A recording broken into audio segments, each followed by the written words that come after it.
네, 안녕하세요. 지금 제 손에는 제가 쓰는 아이폰에서 유튜브에서 음악 하나, 제가 그 팟캐스트를 듣는 분들은 아마 이 곡을 익숙하게 듣고 계실 겁니다. 에디 히긴스 트리오의 신주쿠 트와일라이트라는 재즈 곡이에요. 오늘 이 시간에는 숙명여대 2011년 수시 2차 모집 논술시험 문제네요. 거기에서도 특히 인문계열 세 번째 문제를 해제하도록 하겠습니다. 지금 제가 시청에 잘 맞나요? 간만에 동영상 강의 또 간만이어서 저희에서 음성 파일로만 녹음을 하다가 그래도 동영상에 이점이 있기는 있더라고요. 사실 제가 거의 필기도 거의 안 하는 성격이지만 시끄러. 조용히. 근데 제가 필기도 거의 안 하는 편이니까 사실 여러분 칠판이 필요 없는데 그냥 제 얼굴도 보실 겸 참여했으면 그냥 들어보면 좋을 것 같아요. 네, 어쨌든 지금부터 본격적으로 시작하도록 하겠습니다. 자, 보시면 이 숙명여대 문제는요, 사실은 굉장히 굉장히 좋은 문제들을 많이 최근에 내고 있습니다. 그래서 논술을 가르치는 입장에서는 여러분 사실은 여러분 각자 서울의 학교 막 순위들 막 매기잖아요. 근데 여러분 사실은 뭐라고 하죠? 서영고, 서성화 이런 식으로 쭉쭉쭉 내려가는데 사실 여러분 이제 이런 서열 구도에서는 여러분 좀 벗어나실 필요가 있습니다. 자꾸 나중에 심지어는 이제 지잡대란 말까지 쓰고 있죠. 사실 근데 그런 얘기하는 것 자체가요, 본인의 어떤 사유의 어떤 천박함을 드러내는 거니까요. 여러분 그런 도식에서 벗어나려고 노력하는 게 중요합니다. 이미 세상이 그렇게 되어 있는데 나보고 어쩌나라고 하겠지만 여러분 세상을 바꿀 수 있는 건 사실은 여러분 한 명 한 명의 어떤 의식의 변화 속에서 드러납니다. 그래서 결국은 여러분 이런 서열 세우기에 여러분 나 하나부터 먼저 참여하지 않고요. 나 하나부터 먼저 인식을 바꾸고요. 새롭게 사유하기 시작하면요. 결국에 모이다 보면 여러분 사실 아무것도 아니게 됩니다. 즉 무슨 말이죠? 그냥 아직도 서영고 서성한 이렇게 얘기하고 있는 사람들을 그냥 나중에 병신 취급하면 결국 실제로 그 사람들이 병신이 되는 세상이 여러분 조만간 올 수 있다라고 생각합니다. 그렇다면 왜 너는 왜 논술을 가르치냐라고 하시겠지만 여러분 제가 논술을 가르치는 이유는 대학만을 보내기 위해서가 아니라 여러분 대학을 보내는 이 과정에서 여러분들이 가장 열심히 집중해서 공부를 하고 있고요. 그 열심히 여러분이 집중하는 그 모습 속에서 사실은 특히 이게 주제가 뭐죠? 논술이잖아요. 이 논술 자체가 여러분 이미 우리나라에서 중고등학교 때 이미 해왔어야 되는 교육인데 놓쳐왔던 교육이기도 하죠. 그래서 여러분이 사실 이렇게 학벌주의에 찌들어 있는 걸 수도 있고 이런 경쟁 사회에서 스스로 자신을 도구화 시켜가지고 이제 도구처럼 자기 스스로 자기가 노예화되고 있는 현상을 만들어내고 있는지도 모르겠습니다. 그래서 여러분 논술 안에 있는 여러 가지 중요한 사유들을 같이 살펴보고 배워보는 시간이라고 생각하시면서 앞으로 이 논술 해제 강의를 제가 쭉쭉쭉 나가도록 하겠습니다. 사실 제가 지금 제가 지금 제 모습을 보고 있거든요. 이거 아이패드 미니로 찍고 있어요. 그래서 여러분 동영상 시스템 왜 이러냐 이딴 얘기 하지 마시고요. 그렇죠? 그리고 저는 어떤 사설 거대 무슨 기업도 아니고 학원도 아닙니다. 그렇죠? 사실 학원 했다 망했어요. 망했다고 여러분 학원이 망한 건 제 실력이 없어서 망한 게 아니에요. 여러분 사교육이라는 건 여러분 경영은 별다른 겁니다. 아시겠죠? 자꾸 이렇게 현혹하고 꼬시고 어떻게든 합격할 수 있다 이런 식으로 얘기를 해줘야 학생 수가 느는 게 이 한국의 사교육이기 때문에 저는 잘 맞지 않죠. 그래서 저는 이렇게 유튜브로 흘러다니는 인간으로 살아가려고 생각 중입니다. 여하튼 칠판을 보는데 제가 볼 이유도 없는데 사실 여러분 이걸 보시면 됩니다. 여러분 그 문제지는요, 제가 아마 이 동영상 에다가 문제지를 올리는 거는 사실은 이 저작권에 문제가 생길 수도 있어요. 저는 이제 제 답안만 올리겠습니다. 그리고 제 답안은 유료로 올릴 거예요. 왜 거기서 이제 사업적인 짓을 하냐라고 하시는지 모르겠지만 여러분 사실은 적선하는 셈치고 생각하시면 됩니다. 그러니까 오히려 이 동영상 강의에 대한 일종의 어떤 비용을 생각하셔도 되고요. 사실 인터넷에 찾아다니면 또 모르죠. 제 답안 구할 수도 있는데 여튼 중요한 건 나름대로 여러분 이 답안의 가치는 상당히 있다라고 생각합니다. 그래서 제 이제 해제 강의를 간단하게 들으시고 또 거기에 맞춰서 여러분이 답안 한번 분석해 보시고 써보신 다음에 또 제 답안과 비교해 보는 그런 시간을 갖게 된다면 논술이 사실은 여러분 첨삭이 되게 중요한 과정인 건 사실이지만 어쨌든 여러분 논술 사교육을 받기에는 너무나 빠듯하고 현실적으로 상황이 어렵다면 여러분 이렇게라도 차선이라 볼 수 있죠. 여러분 그래도 실제로 이렇게 현실 상황에서 불리하다 할지라도 본인만 열심히 하고 열심히 계속 본인이 열심히 써보고 다시 써보고 다시 이제 예시다방과 비교해보고 이런 과정 속에서 본인의 실력이 붙게 돼 있습니다. 그래서 힘들겠지만 저와 함께 저도 가난한 강사고 그죠? 저도 가난한 선생님이고 여러분들도 뭔가 현실적 상황이 뭔가 어려울 수도 있는 거잖아요. 같이 마음을 맞춰가면서 시작했으면 좋겠습니다. 자, 속대 2011년 수시 2차 인문계열 산문학 문제고 그럼 이 그림 보시면 사실 아실 거예요. 여기에 이제 핀란드의 아르벤바 고등학교가 있고 밑에는 파르크 유명한 이 파놉티콘 벤다멘 파놉티콘의 설계 도면이 그려져 있어요. 자, 그래서 여러분 이 문제는 굉장히 재밌는 문제고요. 의미도 있는 문제예요. 결국 이런 뭐랄까 우리 어떤 사유적인 우리의 사유의 어떤 방식이 결국은 건축 구조에도 영향을 미치는 개념으로 역이 될 수도 있어요. 건축 구조가 우리의 사유에 영향을 미칠 수도 있는 어떤 그런 심오한 주제를 다루고 있죠. 그래서 제시문 다에서는요. 또 굉장히 신선하게도 최근에 있는 우리 그 휴게소 있죠. 고속도로 휴게소인 중부휴게소의 변화에 대한 어떤 비판 글이 쓰여져 있습니다. 자, 여러분 이제 논제부터 읽어볼까요? 여기서 혹시 수험생이 아니신 분들도요, 사실은 이 문제를 다운받으셔서 이걸 읽어보시면 굉장히 도움이 많이 됩니다. 즉, 여러분, 한국 논술의 가장 큰 매력은요, 사실은 이런 입시생들 말고요, 지금 현재 대학생들이 공부하기 좋은 걸 수도 있고요, 취업 준비생이 공부하기가 아주 적합합니다. 왜요? 이 안에 있는 것들이 사실은 우리가 성인이 되어서 충분히 여기저기 글 쓰고 사유하고 공부할 때 굉장히 도움이 되는 지식들이 많이 들어있기 때문이죠. 제가 봐도 이거 문제 내시는 교수님들 아주 실력이 좋으세요. 자, 하여튼 문제를 한번 읽어볼까요? 공간 배치와 활용의 측면에서 제시문 가나를 비교하고 제시문 가나, 이 그림 두 개죠. 가나를 비교하고 어떤 기준에서요? 공간 배치가 어떻게 되어 있고 활용이 어떻게 되고 있는지요. 그리고 제시문 가를 토대로 이 중심이 중요합니다. 뭐를 토대로 얘기하고 있는 건데 가를 토대로네요. 그 얘기는 가의 화자의 어떤 그 기준을 삼으라는 겁니다. 그러니까 우리가 가의 화자편 뭐 이런 얘기죠 사실은요. 그러니까 가를 토대로 제시문 다의 주장을 비판하십니다. 다의 주장. 그러니까 다의 화자가 무슨 주장을 하고 있는데 그 다의 주장을 비판해 달라고 얘기하고 있죠. 결국 여러분 여기서 센스 있게 이건 뭐죠? 첫 번째 우리가 해야 될 일은 결국은 가와 나를 비교하는 거죠. 요거를 비교하는 게 일단 1차 미션. 그죠? 그리고 두 번째는 뭐다? 근데 가를 토대로 다를 비판하는 겁니다. 다 비판. 됐죠? 제 옆모습 이거 턱살 이거 큰일이에요. 그동안 너무 처먹어서 저 앞으로 이제 강의하면서 홀쭉해지는 모습들을 보여주도록 할게요.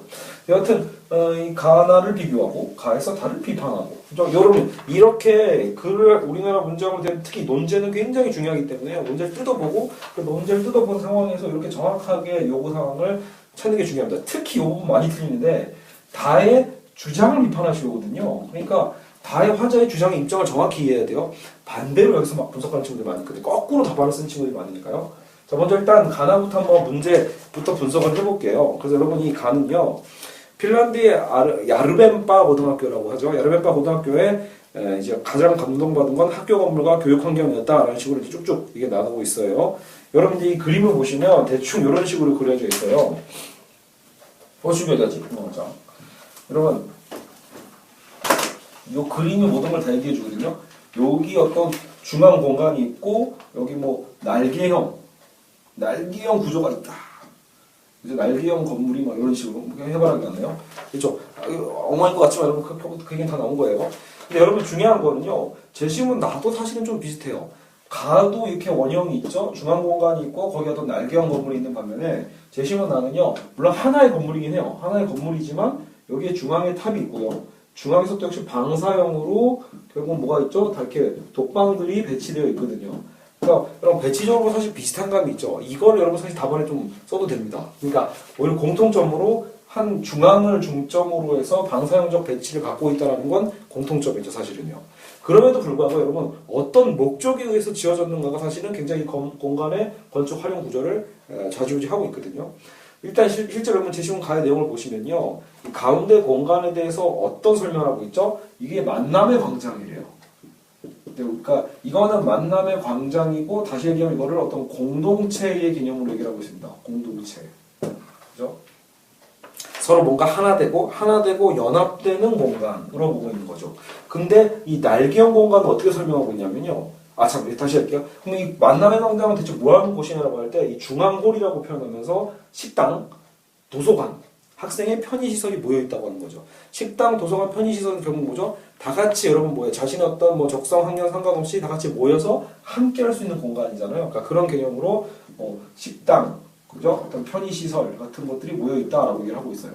그럼 도대체 이 날개형 구조는 왜 달려있는 거냐라고 할 때, 이 날개형 구조는 뭐죠? 바로, 각각의 교과군에 필요한 시설과 교실이 집중되어 있다. 그러니까 어때요, 여러분? 각각의 왜 또 학년별로 어떤 뭐 선택 과목이 다르고 전공이 다를 수도 있거든요. 이제 학교의 특성에 따라서요. 그래서 뭐 화학, 수학, 물리 등의 과학 학습 공간, 3층은 인문과학의 강의. 어쨌든 개별성이 결국은 뭐예요? 이 날개의 핵심은 개별성이에요. 개별성 다시 얘기하면 다양성이기도 하죠. 이 개별 다양성이 그렇죠. 펼쳐지는 그런 공간이 되는 거죠. 여러분 사실 이거는요. 논술을 좀 공부해본 사람들은 아주 익숙하게 여러분 접근할 수 있는 문제입니다. 다시 얘기하면 여러분 사실 이거는 나중에 우리가 그 민주주의나 시민과 국가적 주제에서도 사실 다루는 얘기거든요. 그러니까 우리가 보통 이 조직이라는 걸 어떻게 해석할 거냐, 국가라는 걸 어떻게 정의할 거냐라고 할 때 요런 국가도 있고 요런 국가 혹은 요런 공동체도 있고 요런 공동체도 있다라는 얘기죠. 그러니까 닮긴 닮았어요. 겉으로 보면 뭔가 중앙을 통해서 하나가 되는 개념은 닮았다라는 거죠. 그죠? 둘 다 중앙에서 모인다. 둘 다 어떤 중앙적 개념을 갖고 있다는 얘기는 겉에서 보기에 어떤 조직이든 간에요. 뭔가 하나를 이룰 수 있는 가능성은 존재하고 있어요. 근데 그게 자발적으로 이루어지는 하나냐, 그죠? 그게 강제적으로 이루어지는 하나냐에 따라서 그 조직의 구성 자체가 완전히 다른 걸 보여주거든요. 근데 이건 건축 구조가 그걸 사실은 이미 상징적으로 보여주는 거죠. 그래서 여기는 하나죠. 만남의 광장에서 하나가 돼서 모두가 하나로 모여서 연합하고 연대하고 소통할 수 있다는 그런 상징을 해석하시면 되고요. 이 날개가 뭐다? 근데 이 연합과 연대와 소통이 말 그대로 누군가에서 강제적으로 이루어지는 게 아니라 자발적으로 이루어진 거니까 바로 이건 개별성, 결국 뭐죠? 개성. 자신의 개별적인 개성이 전혀 무리되지 않는 건축 공간. 그리고 그 공동체라는 것을 상징적으로 보여주는 겁니다. 그러니까 어느 누구도 강제로 하는 게 아니라 자신의 자발적인 자유가 보장되면서도 그래서 개인의 자유가 보장되는 사회가 개인의 자유가 보장되는 사람들이 이렇게 많아요. 그게 뭐죠? 다양한 사회죠. 논술에서 가장 중요한 것 중에 논증 중에 하나가 이 다양성 논증이거든요. 꼭 기억해 두시기 바랍니다. 그래서 이 개별 다양성이 있으면서 동시에 필요에 의해서 언제든 하나로 모일 수 있는 것. 여러분 이게 사실은 민주적인 공간이고 민주주의의 정의이기도 합니다. 그렇죠? 여러분 그렇게 이 건축 구조에서 나온 거지만 그 원리로 이해하시면 결국 여러분 이게 논술 이 문제의 의도 벌써 보이시죠? 교수님들이 추구하는 건 바로 이걸 이미 요 편을 들고 있는 거야. 가해편.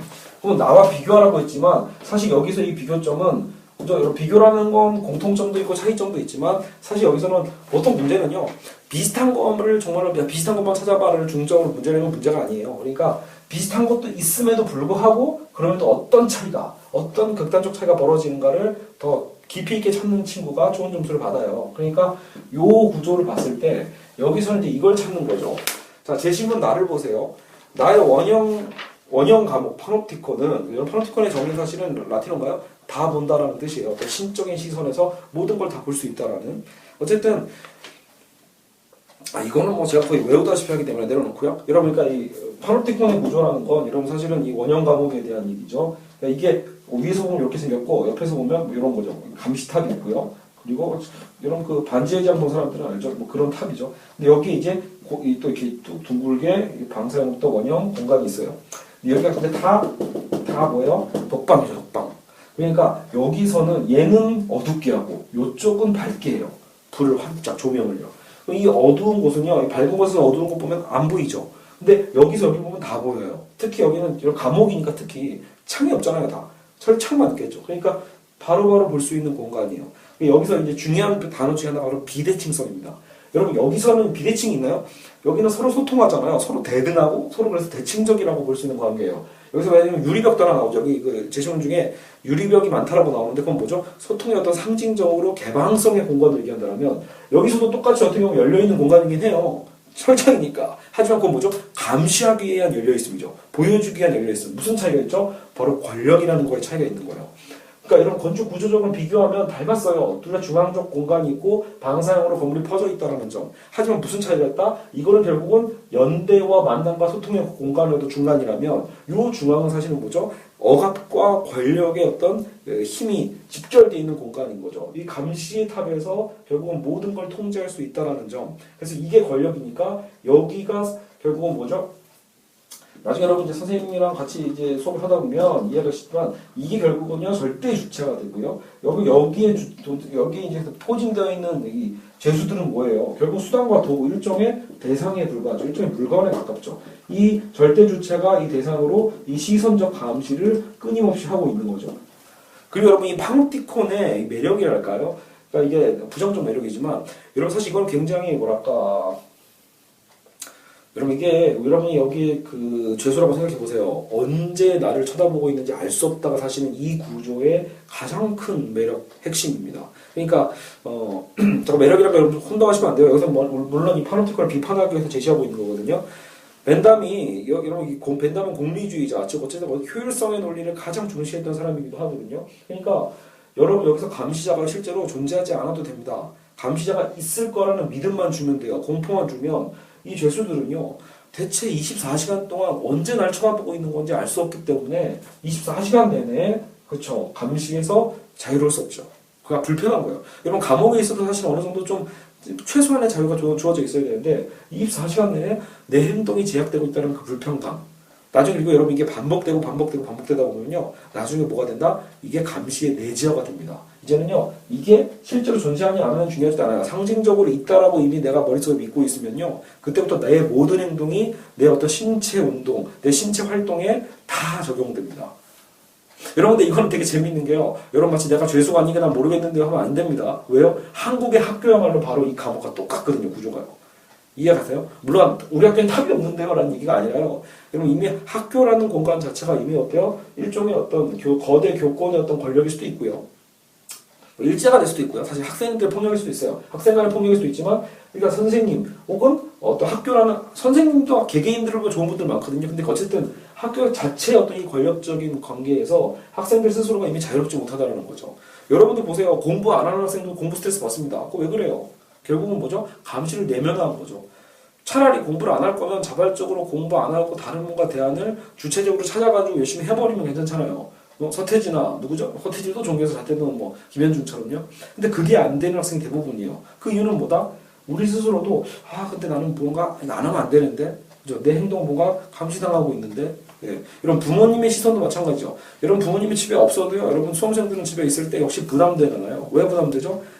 부모님이 나를 기대하고 있는데 그 부모님의 기대치, 부모님이 나에게 해준 어떤 여러 가지 행동들 자체가 기대치 자체가 이미 거대한 보이지 않는 감시의 시선이기도 하죠. 감시를 이미 우리가 내면화한 거기 때문에 부모님이 야 부담 갖지 마 얘기해도 내가 이미 그런 사회적 시선에 대한 권력을 내면화했다면 우리 행동은 이미 노예화되고 있는 겁니다. 이 얘기를 한 게 사실은 여러분 뭐예요? 벤담이 아니라 벤담은 이걸 오히려 이 사회에 만들어서 확장시키자라고 얘기한 사람이고요. 결국은 이러한 구조가 이 현대사회의 팽배해 있다라고 비판한 사람. 다시 결국은 이 벤담의 파놉티콘 개념을 다시 불러내서 현대사회를 아주 이렇게 날카롭게 적용 비판한 사람이 바로 미셸 푸코라는 철학자죠. 그렇죠? 이름만 알아두세요. 자주 등장합니다. 논술에서는요. 가끔 뭐 미셸 푸코 이렇게 어려운 거를 뭐 고등학교 문제에 냈냐고 막 비판하는데 여러분 그거 개소리입니다. 그죠? 왜요? 자기들은 사실 이해하고 있거든요. 여러분 그 대학 뭐 논술 문제 어렵다고 비판하는 사람들은요. 그래도요 그 논술에서 나오는 학자들이 어느 정도 나는 알고 있어라고 생각하는 분들이거든요. 이걸 어떻게 나도 겨우 알았는데 이런 식으로 얘기하는.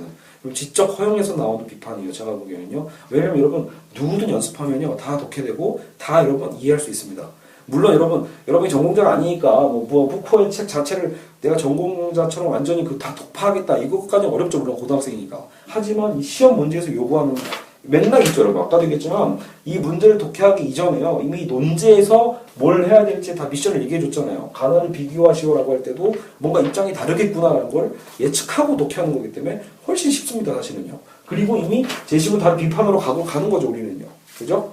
자, 여러분 여하튼 가나 비교 이제 됐죠? 제시문 가와 나를 정확하게 비교하시고 결국 나와 같은 사회 결국 뭐죠? 이걸 여러분 획일적 사회라고도 표현을 하는 거죠. 그러니까 절대 권력 혹은 이걸 독재라고도 표현하는 거죠. 독재적 권력에 의해서 각 개인들은 개인적인 자유를 그죠? 어때요? 예속당하는 거죠. 그래서 자유가 없다는 얘기는 개별성이 없다라는 거고 개별성이 없다라는 건 다양성도 없다라는 거죠. 그걸 우리는 획일성이라고 합니다. 획일적 사회로 구성되는 폭력의 공간이라고 보시면 됩니다. 그리고 제가 보기엔 한국 사회 바로 이렇게 생겼다라고 저는 확신하는 바입니다. 한국이 물론 여기서 민주화 운동이나 여러 가지 사람들 희생이 통해서 여러 가지 깨어있는 자들 희생을 통해서 우리는 이렇게 가고 있긴 한데 제도적으로는 물론 이렇게 되어 있지만 그 제도 안에서도 사실 여러분 제도는 현상에 불과하고 그 안에는 여전히 독재화되는 현상들 이런 것들이 많이 있죠. 그죠? 이런 거에 대해서 얘기를 더 해보고 싶지만 오늘은 문제 해지하는 시간이니까 제시문 다로 빨리 넘어가보죠. 제시문 다. 자, 이제 제시문 다는 이제 굉장히 쉬워졌습니다. 제시문 다는 읽어보면 좀 황당하기는 해요. 중부 휴게소에 대한 얘기를 하면서 중부 휴게소에서 가장 핵심적인 게 뭐가 나오냐면 자, 여기서 이제 여러분 이제 중요한 건 여러분 이 중부 휴게소 이 제시문 다만 읽으면 헷갈려요. 하지만 이미 우리에게 미션이 주어졌잖아요. 가에서 다를 비판하시오. 그러니까 지금 다의 화자는 뭘 비판하고 있냐면 여러분 그러니까 다의 입장을 정확히 하셔야 돼요. 다의 화자의 입장은요.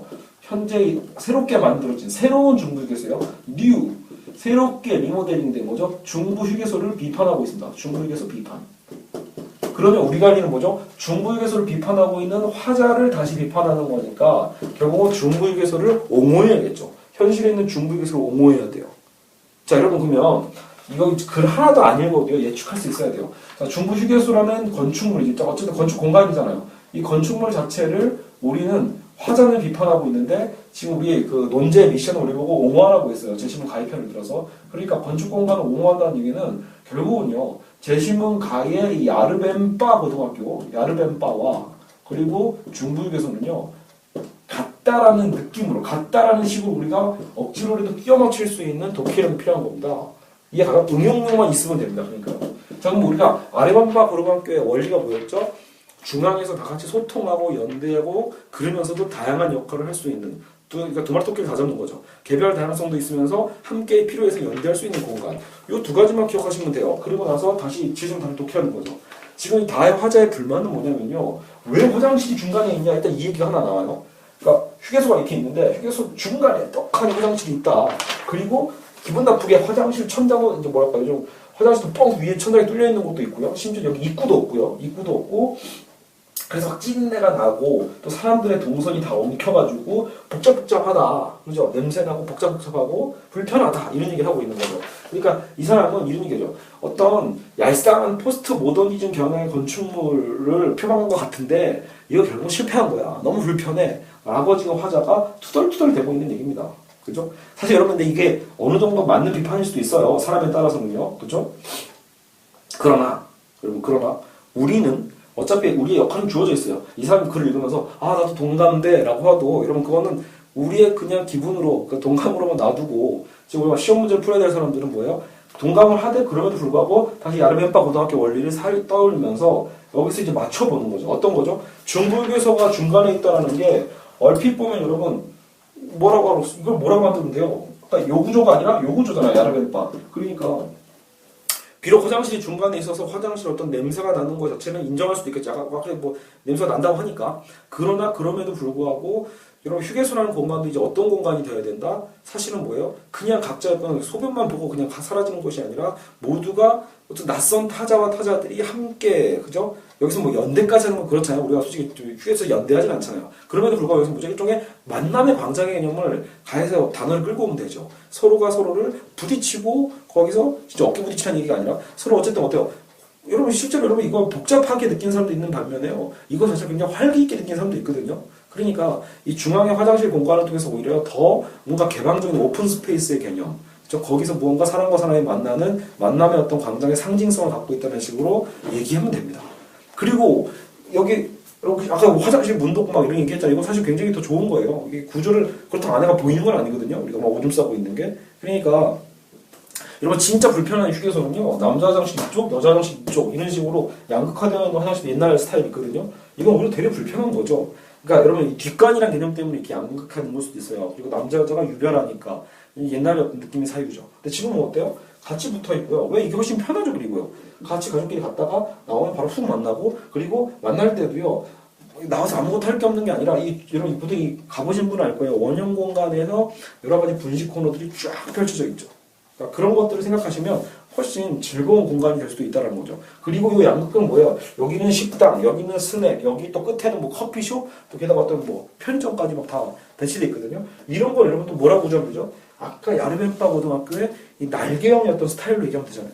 개별 다양성의 어떤 또 자기 개별적인 업무를 처리할 수 있는, 업무라는 말은 잘못했고요. 자신의 어떤 그죠? 이 휴게소의 어떤 그 자신이 하고 싶은 어떤 욕구, 소비 활동을 자유롭게 또 할 수도 있고, 그래서 일단 여기서 한번 모이고, 그쵸? 얼마나 좋아요. 연대했다가 흩어졌다가. 이제 이런 느낌으로 여러분 재반박을 해주게 된다면, 꼼꼼하게 얘기해준다면 충분히 좋은 답안을 쓸 수 있습니다. 이해 가시죠? 문제 굉장히 재밌고요. 굉장히 그리고 문장만 여러분 그럴싸하게 잘 쓰면 굉장히 멋진 답안이 나올 수 있습니다. 아시겠죠? 여러분 이제 제가 답안은 제가 여기 지금 iblog.com이죠. 거기에 일단 제가 올려놓을 테니까 한번 나중에 제 답안과 함께 비교해 보시면서 한번 여러분도 이 문제를 풀어보시기 바랍니다. 오늘 첫 시간은 여기서 마치고요. 다음에는 또 여러 학기 문제를 다룰 건데 꼭 최신 문제만 다루는 게 아니라요. 일단 제가 답을 쓴 거를 중심으로 빨리빨리 진도를 좀 빼보도록 하겠습니다. 그래서 여러분 어느 한 학교 문제만 풀려고 하지 마시고 다양한 학교들을 다 접목하고 다 풀어봐야 됩니다. 왜요? 여러분 그 논술 문제의 유형은 계속 변하고 있고요. 또 계속 여러 가지 주제, 여러 가지 유형들 나오고 있기 때문에 여러분 결국은 모든 문제를 다 잘 푸는 사람이 좋은 거죠. 어느 거 하나만 집중적으로 공략하는 건 지금 할 시기는 아닙니다. 시험이 한 달 남았다 하면 모를까? 그게 아닌 이상 여러분 지금 오히려 개방적, 다양하게 접근했으면 좋겠습니다. 네, 오늘 여기까지 하겠습니다. 안녕!